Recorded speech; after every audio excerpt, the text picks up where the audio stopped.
Сәлем достар.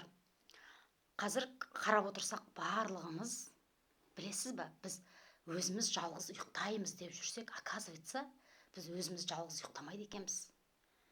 Сіз ойлайсыз ба, мен жатар кезде өзім жалғыз ұйықтаймын деп? Олай емес. Сіз миллиардтаған адамдармен бірге ұйықтайсыз, миллиардтаған адамдармен бірге оянады екенсіз. Ол қалай?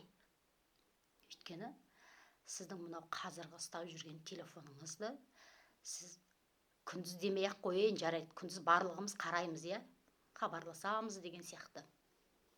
Үй ішіміз, жұмыстарымыз бар. Дәл жатуға 2 сағат қалған кезде біз өліп талып жатар жатқанша жастыққа басымыз тигенге дейін телефонды қарап ішінен неше түрлі жылағанда көресің, барында көресің, жоғында көресің, неше түрлі жаман керексіз ақпараттарды көресің де, өзің сонымен ұйықтап қалдың.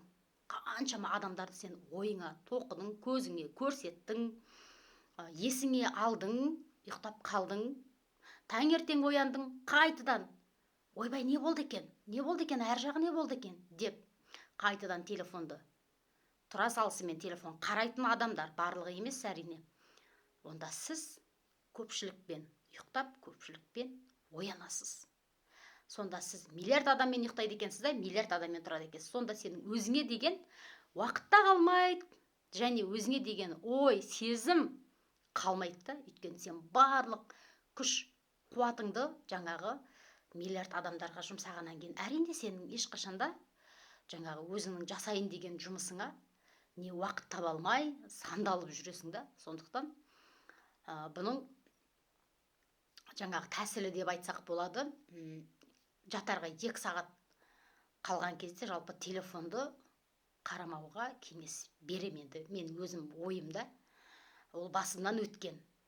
2 сағат қарама, одан кейін тұрғаннан кейін де, оянғаннан кейін де 2 сағат қарамасаң болды. Сол кезде сен ешқандай да басқа адамдарға, уақыт танымайтын адамдарға жаңағы не бөлмейсің, энергия бөлмейсің, екіншіден уақыт бөлмейсің. Жалғыз ұйықтап, жалғыз ояну үшін адам әдетте осындай жаман, керексіз ақпараттардан аулақ өзін ұстау керек. Білмеймін, енді бұл менің басымнан өткен практика болғаннан кейін мен бұны айтуға дұрыс деп санаймын.